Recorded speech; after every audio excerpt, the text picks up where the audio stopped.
Chapitre 13. Jésus apparaît aux 10 apôtres. Ils sont rassemblés au cénacle. La soirée doit être bien avancée, car aucun bruit ne vient plus de la rue ni de la maison. Je pense que ceux aussi qui étaient venus avant se sont tous retirés, ou dans leur propre maison, ou pour dormir, fatigués par tant d'émotions. Les 10, de leur côté, après avoir mangé des poissons, dont il reste encore quelques-uns sur un plateau posé sur la crédence, sont en train de parler sous la lumière d'une seule flamme du lampadaire la plus proche de la table.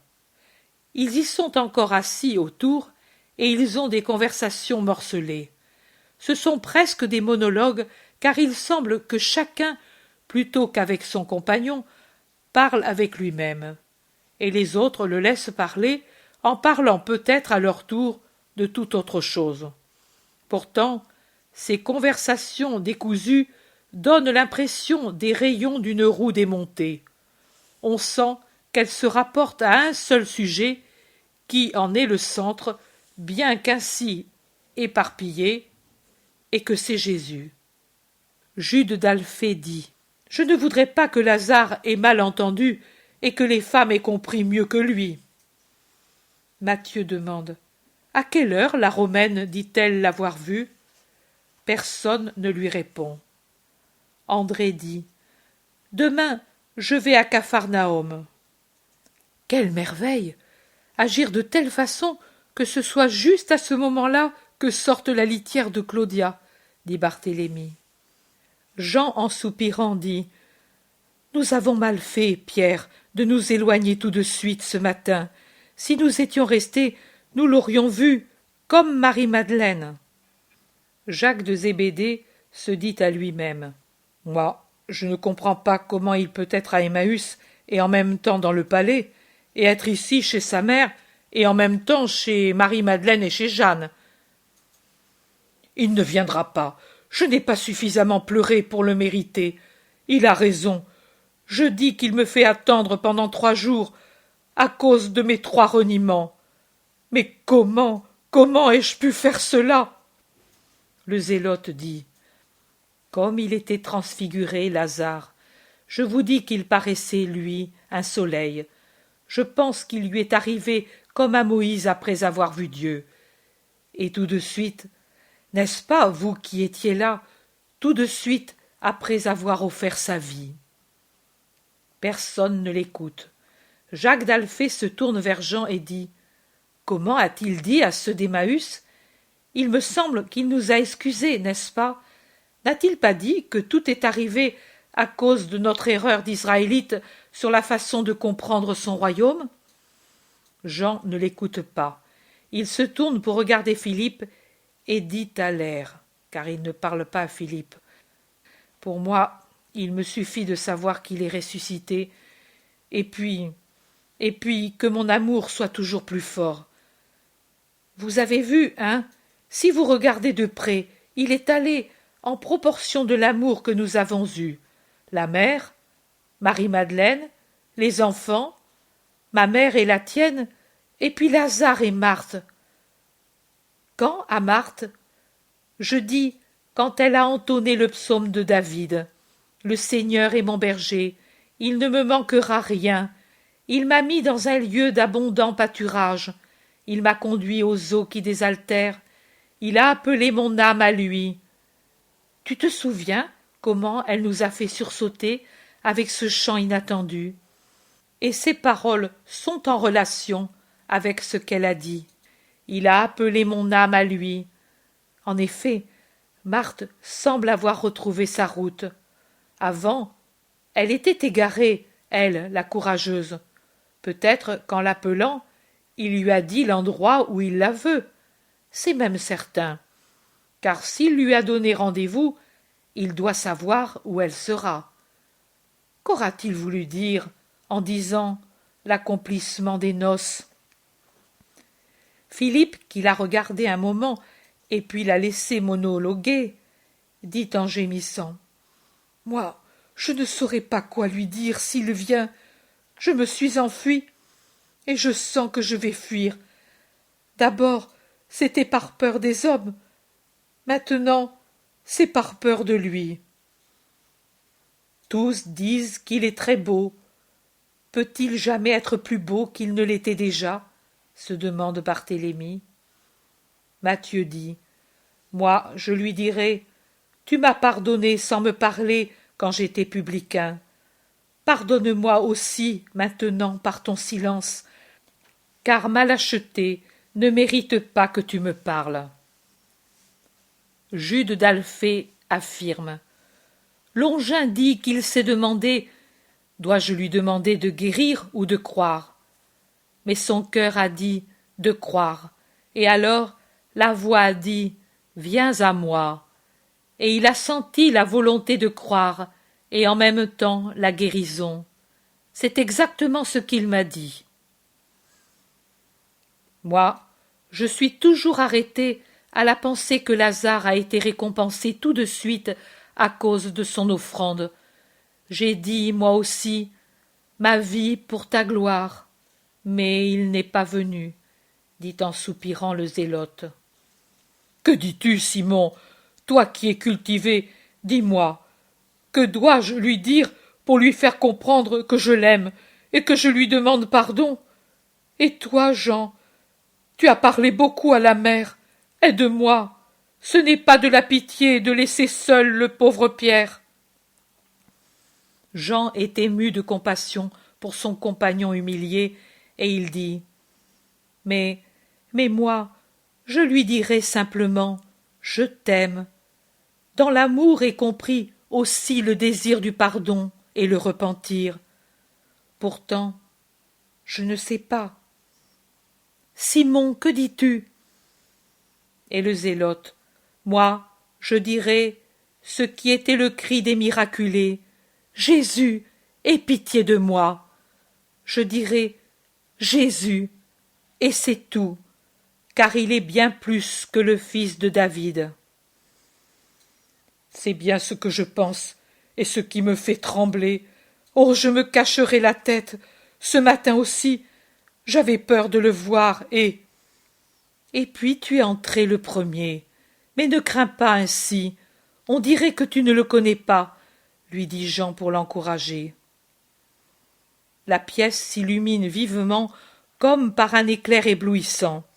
Les apôtres se cachent le visage, craignant que ce soit la foudre, mais ils n'entendent pas de bruit, et ils lèvent la tête. Jésus est au milieu de la pièce, près de la table. Il ouvre les bras en disant: La paix soit avec vous. Personne ne répond. Les uns sont plus pâles, d'autres plus rouges.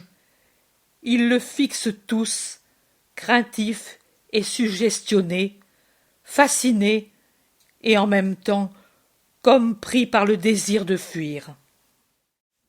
Jésus fait un pas en avant en souriant davantage.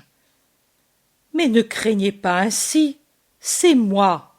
Pourquoi êtes-vous ainsi troublés? Ne me désiriez-vous pas? Ne vous avais-je pas fait dire que je serais venu? Ne vous l'avais-je pas dit dès le soir de Pâques? Personne n'ose parler. Pierre pleure déjà, et Jean sourit déjà, pendant que les deux cousins, les yeux brillants, et remuant les lèvres sans réussir à parler, semblent deux statues représentant le désir.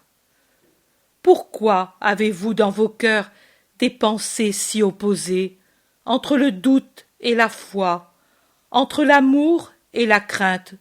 Pourquoi voulez-vous être encore chair et non pas esprit, et avec celui-ci seulement voir, comprendre, juger, agir? Sous la flamme de la douleur, ne s'est-il pas brûlé entièrement le vieux moi, et n'a-t-il pas surgi le nouveau moi d'une vie nouvelle?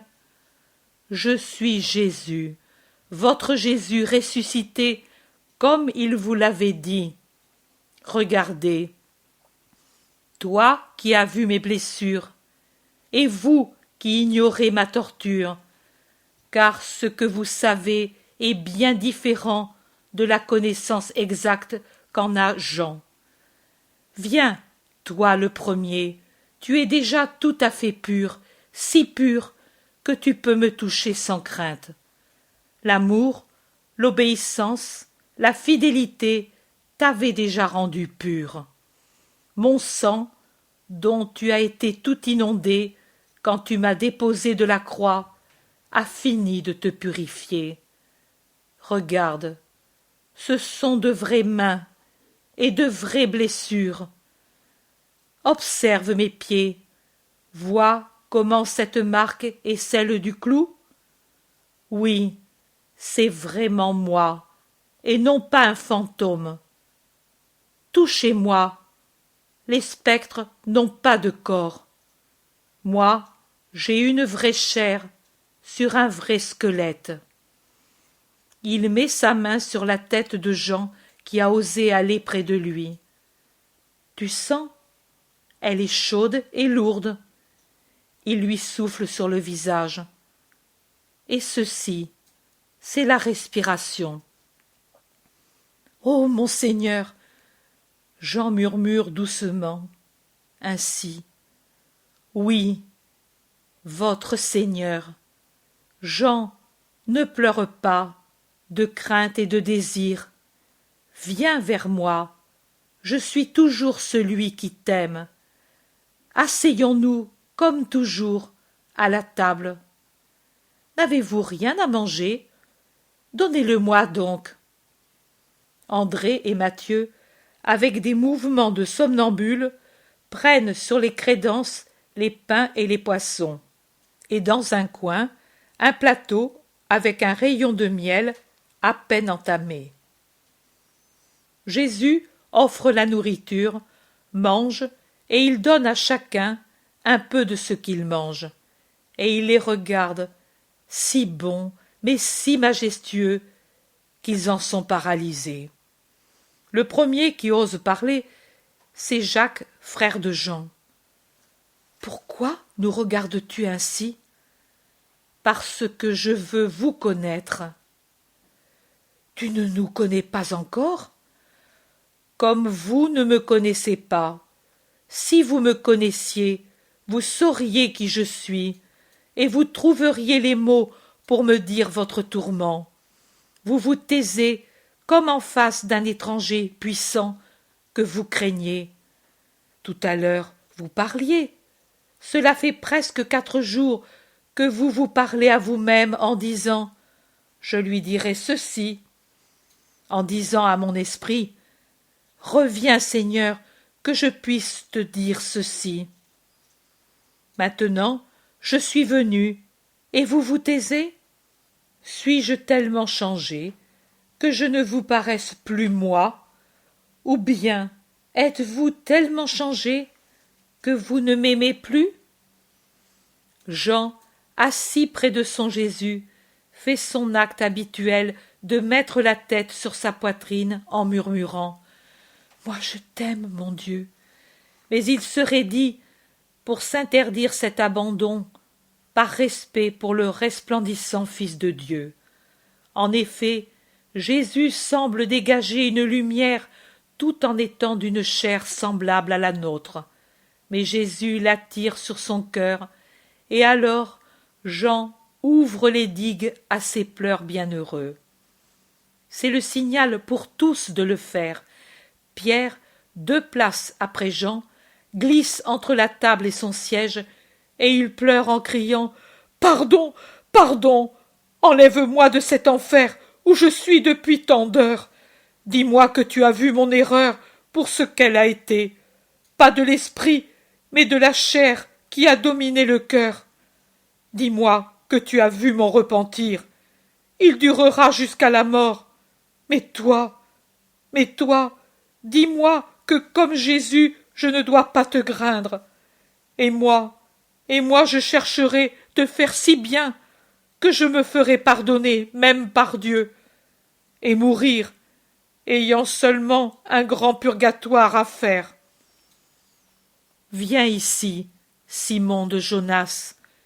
J'ai peur. Viens ici, ne sois pas plus lâche. je ne mérite pas de venir près de toi. Viens ici. Que t'a dit la mère? Si tu ne le regardes pas sur ce suaire, tu n'auras pas le courage de le regarder jamais plus. Ô homme sot! Ce visage ne t'a-t-il pas dit, par son regard douloureux, que je te comprenais et que je te pardonnais? Et pourtant, je l'ai donné ce linge pour réconfort, pour guide, pour l'absolution, pour bénédiction.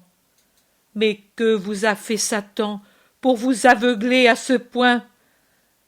Maintenant, moi, je te dis, si tu ne me regardes pas, alors que sur ma gloire j'ai encore étendu un voile pour me mettre à la portée de votre faiblesse, tu ne pourras jamais plus venir sans peur à ton Seigneur. Et que t'arrivera-t-il alors? Tu as péché par présomption. Veux-tu maintenant pécher de nouveau par obstination? Viens, te dis-je. Pierre se traîne sur ses genoux, entre la table et les sièges, avec les mains sur son visage en pleurs. Jésus l'arrête, quand il est à ses pieds, en lui mettant la main sur la tête. Pierre, en pleurant plus fort, prend cette main et la baise dans un vrai sanglot sans frein. Il ne sait dire que « Pardon, pardon !» Jésus se dégage de son étreinte et, en faisant levier de sa main sous le menton de l'apôtre, il l'oblige à lever la tête et fixe ses yeux rougis, brûlés, déchirés par le repentir, avec ses yeux brillants et sereins. Il semble vouloir lui transpercer l'âme, puis il dit « Allons, enlève l'opprobre de Judas, baise-moi où il m'a baisé, lave avec ton baiser la marque de la trahison. » Pierre lève la tête pendant que Jésus se penche encore davantage, et il effleure sa joue. Puis il incline la tête sur les genoux de Jésus, et il reste ainsi, comme un vieil enfant qui a fait du mal, mais qui est pardonné. Les autres, maintenant qu'ils voient la bonté de leur Jésus, retrouvent un peu de hardiesse, et ils s'approchent comme ils peuvent. Viennent d'abord ses cousins. Ils voudraient dire tant de choses, et n'arrivent à rien dire. Jésus les caresse et leur donne du courage par son sourire. Matthieu vient avec André. Matthieu en disant « Comme à Capharnaüm » et André « Moi, je t'aime, moi ». Barthélemy vient en gémissant « Je n'ai pas été sage, mais sot. » Lui est sage, et il montre le zélote auquel Jésus sourit déjà. Jacques de Zébédée vient et murmure à Jean « Dis-le-lui, toi !» Jésus se tourne et dit « Tu l'as dit depuis 4 soirs, et depuis autant de temps. J'ai eu de la compassion pour toi. » Philippe, en dernier lieu, vient tout courbé, mais Jésus le force à lever la tête et lui dit « Pour prêcher le Christ, il faut davantage de courage. » Maintenant, ils sont tous autour de Jésus. Ils s'enhardissent tout doucement. Ils retrouvent ce qu'ils ont perdu, ou craint d'avoir perdu pour toujours. Affleure de nouveau la confiance, la tranquillité, et bien que Jésus soit si majestueux qu'il tient ses apôtres dans un respect nouveau, il trouve finalement le courage de parler. C'est son cousin Jacques qui dit en soupirant « Pourquoi nous as-tu fait cela, Seigneur? Tu savais que nous ne sommes rien et que toute chose vient de Dieu. Pourquoi ne nous as-tu pas donné la force d'être à tes côtés ?» Jésus le regarde et sourit.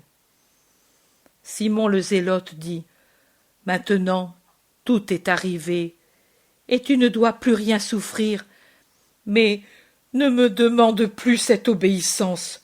chaque heure m'a vieilli d'un lustre, et tes souffrances, que l'amour et Satan augmenté également dans mon imagination, de 5 fois ce qu'elles ont été, ont vraiment consumé toutes mes forces. Il ne m'est resté rien d'autre pour continuer à obéir que de tenir, tel quelqu'un qui se noie avec les mains blessées, ma force avec la volonté, comme des dents qui serrent une planche pour ne pas périr. Oh, ne demande plus cela à ton lépreux.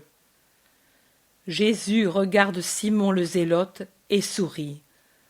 André demande: Seigneur, tu sais ce que voulait mon cœur, mais ensuite je n'ai plus eu de cœur, comme s'il me l'avait arraché les gredins qui t'ont pris, et il m'est resté un trou d'où fuyaient toutes mes pensées antérieures.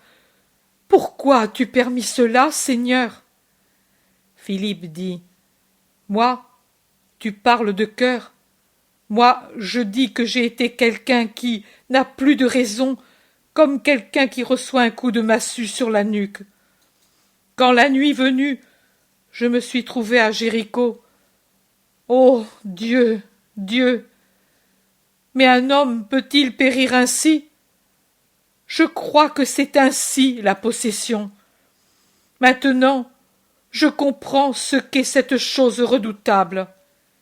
Il écarquille encore les yeux en se rappelant sa souffrance. Barthélemy dit: Tu as raison, Philippe. Moi, je regardais en arrière. Je suis âgé et non dépourvu de sagesse, et je ne savais plus rien de ce que j'avais su jusqu'à cette heure. Je regardais Lazare, si déchiré, mais si sûr, et je me disais: comment peut-il se faire que lui sache encore trouver une raison, et moi plus rien? Moi aussi, je regardais Lazare, et puisque je sais à peine ce que tu nous as expliqué, je ne pensais pas au savoir, mais je disais: si au moins j'avais le même cœur. Au contraire, je n'avais que douleur, douleur, douleur. Lazare avait la douleur et la paix. Pourquoi tant de paix pour lui? Jésus regarde tour à tour d'abord Philippe, puis Barthélemy, puis Jacques de Zébédée. Il sourit et se tait. Jude dit: Moi, j'espérais arriver à voir ce que certainement Lazare voyait. Aussi, je restai toujours près de lui. Son visage, un miroir. Un peu avant le tremblement de terre de vendredi, il était comme quelqu'un qui meurt broyé, et puis il devint tout d'un coup majestueux dans sa douleur. Vous rappelez-vous quand il dit: Le devoir accompli donne la paix? Nous crûmes, nous tous, que c'était seulement un reproche pour nous ou une approbation pour lui-même. Maintenant, je pense qu'il le disait pour toi. C'était un phare dans nos ténèbres, Lazare. Combien tu lui as donné, Seigneur? Jésus sourit et se tait. André dit: Oui, la vie, et peut-être avec elle tu lui as donné une âme différente. Pourquoi, enfin, lui est-il différent de nous? En effet, il n'est plus un homme, il est déjà quelque chose de plus qu'un homme, et à cause de ce qu'il était dans le passé, il aurait dû être encore moins parfait d'esprit que nous. Mais lui s'est transformé, et nous? Seigneur, mon amour a été vide comme certains épis, il n'a donné que de la balle. Et Matthieu: Moi, je ne puis rien demander, car j'ai déjà tant eu avec ma conversion. Mais oui, j'aurais voulu avoir ce qu'a eu Lazare, une âme donnée par toi, car je pense moi aussi comme André. Jean dit: Marie-Madeleine et Marthe ont été aussi des phares. Serait-ce la race? Vous ne les avez pas vus. L'une était pitié et silence, l'autre, oh, si nous avons été tous un faisceau autour de la bénie, c'est parce que Marie-Madeleine nous a groupés par les flammes de son courageux amour. Oui, j'ai dit la race, mais je dois dire l'amour. Ils nous ont dépassés en fait d'amour. C'est pour cela qu'ils ont été ce qu'ils ont été. Jésus sourit et continue de se taire. Ils en ont été grandement récompensés, pourtant.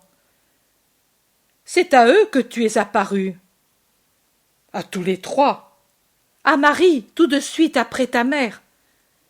Il est visible que les apôtres ont un regret pour ces apparitions privilégiées. Marie te sait ressuscité depuis déjà tant d'heures, et nous, c'est seulement maintenant que nous pouvons te voir. Il n'y a plus de doute en elle, en nous, au contraire. Voilà, c'est seulement maintenant que nous sentons que rien n'est fini. Pourquoi, à elle, Seigneur, si tu nous aimes encore, et si tu ne nous repousses pas? Demande Jude d'Alphée. Oui, pourquoi aux femmes, et en particulier à Marie? Tu as même touché son front, et elle dit qu'il lui semble porter une couronne éternelle. Et à nous, tes apôtres, rien. Jésus ne sourit plus. Son visage n'est pas troublé, mais il ne sourit plus. Il regarde sérieusement Pierre, qui a parlé le dernier, reprenant de la hardiesse à mesure que sa peur se dissipe. Et il dit: J'avais 12 apôtres, et je les aimais de tout mon cœur. Je les avais choisis, et comme une mère, j'avais pris soin de les faire grandir dans ma vie. Je n'avais pas de secret pour eux. Je leur disais tout, je leur expliquais tout, je leur pardonnais tout. Leurs idées humaines, leurs étourderies, leurs entêtements, tout. Et j'avais des disciples riches et des pauvres. J'avais des femmes au passé ténébreux ou de faible constitution. Mais les préférés, c'étaient les apôtres. Jésus dit: Mon heure est venue. L'un m'a trahi et livré au bourreau. 3 ont dormi pendant que je suais du sang. Tous, sauf 2, ont fui par lâcheté. Un m'a renié par peur, bien qu'il eût l'exemple de l'autre jeune et fidèle. Et, comme si cela ne suffisait pas, j'ai eu parmi les 12 le suicide d'un désespéré, et un qui a tant douté de mon pardon qu'il n'a cru que difficilement, et grâce à la parole maternelle, à la miséricorde de Dieu. En sorte que si j'avais regardé ma troupe, et si j'avais attaché sur elle un regard humain, j'aurais dû dire: à part Jean, fidèle par amour, et Simon, fidèle à l'obéissance, je n'ai plus d'apôtre. C'est cela que j'aurais dû dire pendant que je souffrais dans l'enceinte du temple, au prétoire, dans les rues et sur la croix. J'avais des femmes. L'une d'elles, la plus coupable dans le passé, a été, comme Jean l'a dit, la flamme qui a soudé les fibres brisées des cœurs. Cette femme, c'est Marie de Magdala. Tu m'as renié et tu as fui. Elle a bravé la mort pour rester près de moi. Insultée, elle a découvert son visage, prête à recevoir les crachats et les gifles, en pensant qu'elle ressemblait ainsi davantage à son roi crucifié. Méprisée au fond des cœurs, à cause de sa foi tenace en ma résurrection, elle a su continuer à croire. Déchirée, elle a agi. Désolée, ce matin, elle a dit: je me dépouille de tout, mais donnez-moi mon maître. peux-tu encore demander pourquoi à elle? J'avais des disciples pauvres, des bergers. Je les ai peu approchés, et pourtant, comme ils ont su me confesser par leur fidélité. J'avais des disciples timides, comme toutes les femmes de ce pays, et pourtant elles ont su quitter leur maison et venir dans la marée d'un peuple qui me blasphémait, pour me donner le secours que mes apôtres m'avaient refusé. J'avais des païennes qui admiraient le philosophe. J'étais cela pour elles. Mais elles ont su s'abaisser aux usages hébreux, les puissantes romaines, pour me dire, à l'heure de l'abandon d'un monde ingrat, nous sommes pour toi des amis. J'avais le visage couvert de crachats et de sang. Les larmes et la sueur coulaient sur mes blessures. La saleté et la poussière m'incrustaient la peau. Quelle est la main qui m'a essuyé? La tienne? Ou la tienne? Ou la tienne? Aucune de vos mains. Celui-ci était près de la mer. Celui-ci rassemblait les brebis dispersées. Vous. Et si mes brebis étaient dispersées, comment pouvaient-elles me donner du secours? Tu cachais ton visage par peur du mépris du monde, pendant que ton maître était couvert par le mépris de tout le monde, lui qui était innocent. J'avais soif. Oui, sache aussi cela. Je mourais de soif. Je n'avais plus que fièvre et douleur. Le sang avait déjà coulé au Gethsémani, tiré par la douleur d'être trahi, abandonné, renié, frappé, submergé par le nombre infini des fautes et par la rigueur de Dieu. Et il avait coulé au prétoire. Qui a pensé à me donner une goutte pour mon gosier brûlé? Une main d'Israël? Non, la pitié d'un païen. La même main qui, par un décret éternel, m'ouvrit la poitrine pour montrer que mon cœur avait déjà une blessure mortelle. Et c'était celle que l'absence d'amour, la lâcheté, la trahison m'avaient faite. Un païen. Je vous le rappelle. J'ai eu soif, et tu m'as donné à boire. Il n'y en eut pas un pour me réconforter dans tout Israël, ou par impossibilité de le faire, comme la mère et les femmes fidèles, ou par mauvaise volonté. Et un païen trouva pour l'inconnu la pitié que mon peuple m'avait refusée. Il trouvera au ciel la gorgée qu'il m'a donnée. En vérité, je vous le dis, j'ai refusé tout réconfort, car, quand on est victime, il ne faut pas adoucir son sort.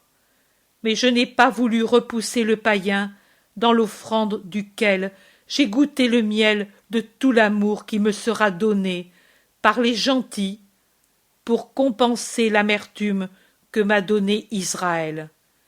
Il ne m'a pas enlevé la soif, mais le découragement, oui. C'est pour cela que j'ai pris cette gorgée ignorée, pour attirer à moi celui qui déjà penchait vers le bien. Que le Père le bénisse pour sa pitié. Jésus poursuit. Vous ne parlez plus? Pourquoi ne me demandez-vous pas encore pourquoi j'ai agi ainsi? Vous n'osez pas le demander? Je vais vous le dire. Je vais tout vous dire des pourquoi de cette heure. Qui êtes-vous? Mes continuateurs. Oui, vous l'êtes malgré votre égarement. Que devez-vous faire? Convertir le monde au Christ. Convertir, c'est la chose la plus difficile et la plus délicate, mes amis. Le dédain, le dégoût, l'orgueil, le zèle exagéré sont tous très nuisibles pour réussir. Mais comme rien ni personne ne vous aurait amené à la bonté, à la condescendance, à la charité pour ceux qui sont dans les ténèbres, il a été nécessaire, vous comprenez, il a été nécessaire que vous ayez une bonne fois brisé votre orgueil d'hébreu, de mâle, d'apôtre, pour faire place à la vraie sagesse de votre ministère, à la douceur, à la pitié, à l'amour, sans arrogance ni dégoût.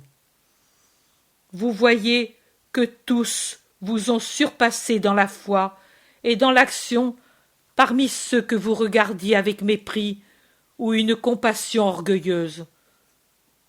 Tous, et l'ancienne pécheresse, et Lazare, trempé d'une culture profane, le premier qui a pardonné et guidé en mon nom, et les femmes païennes, et la faible épouse de Chouza.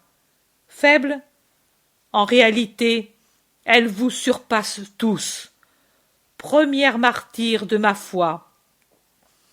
Et les soldats de Rome, et les bergers, et l'hérodien Manahan, et jusqu'au rabbin Gamaliel. Ne sursaute pas, Jean. Crois-tu que mon esprit était dans les ténèbres? Tous, et cela pour que demain, en vous rappelant votre erreur, vous ne fermiez pas votre cœur à ceux qui viennent à la croix. Je vous le dis, et déjà je sais que, bien que je vous le dise, vous ne le ferez que quand la force du Seigneur vous pliera comme des brindilles à ma volonté, qui est d'avoir des chrétiens de toute la terre. J'ai vaincu la mort, mais elle est moins dure que le vieil hébraïsme, mais je vous plierai. Toi, Pierre, au lieu de rester en pleurs et humilié, toi qui dois être la pierre de mon Église, grave ces amères vérités dans ton cœur. La myrrhe sert à préserver de la corruption. Imprègne-toi donc de myrrhe. Et quand tu voudras fermer ton cœur, et l'Église, à quelqu'un d'une autre foi, rappelle-toi que ce n'est pas Israël, pas Israël, pas Israël, mais Rome qui m'a défendu et a voulu avoir pitié. Rappelle-toi que ce n'est pas toi, mais une pécheresse qui a su rester au pied de la croix et a mérité de me voir la première. Et pour ne pas mériter le blâme, sois l'imitateur de ton Dieu. Ouvre ton cœur et l'Église en disant « Moi, le pauvre Pierre, je ne puis mépriser, car si je méprise, je serai méprisé par Dieu, et mon erreur redeviendra vivante à ses yeux. Malheur, si je ne t'avais pas brisé ainsi. Ce n'est pas un berger, mais un loup que tu serais devenu. » Jésus se lève avec la plus grande majesté. Mes fils, je vous parlerai encore pendant le temps que je resterai parmi vous, mais pour l'instant, je vous absous et vous pardonne. Après l'épreuve, qui, si elle a été humiliante et cruelle, a été aussi salutaire et nécessaire, que vienne en vous la paix du pardon, et avec elle, dans vos cœurs, redevenez mes amis fidèles et courageux. Le Père m'a envoyé dans le monde. Je vous envoie dans le monde pour continuer mon évangélisation. Des misères de toutes sortes viendront à vous pour vous demander du soulagement. Soyez bons en pensant à votre misère quand vous êtes restés sans votre Jésus. Soyez éclairés. Dans les ténèbres, il n'est pas permis de voir. Soyez purs pour donner la pureté. Soyez amour pour aimer. Puis viendra celui qui est lumière, purification et amour. Mais en attendant, pour vous préparer à ce ministère, je vous communique l'Esprit Saint. Ceux à qui vous remettrez leurs péchés, ils leur seront remis.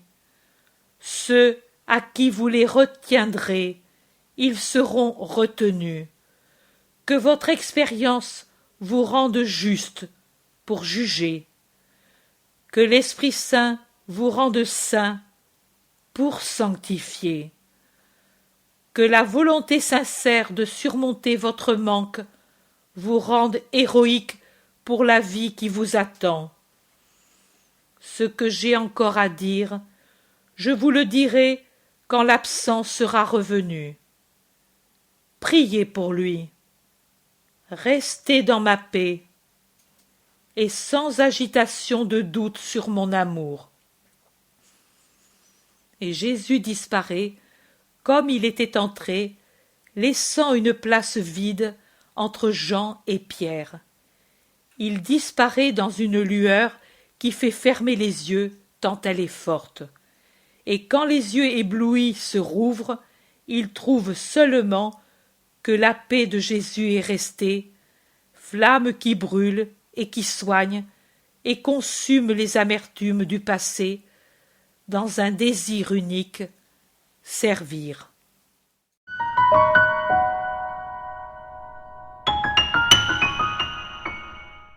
L'intérêt pour les écrits de Maria Valtorta ne cesse de grandir. Et les fruits récoltés, vocation, conversion, sont immenses. Visionnaire de la vie du Christ, de la conception de Marie jusqu'au début de l'Église, sa description des personnages, de leur psychologie, la précision des lieux où ils évoluent, des coutumes et mœurs de l'époque, est proprement sidérante et à ce jour inégalée.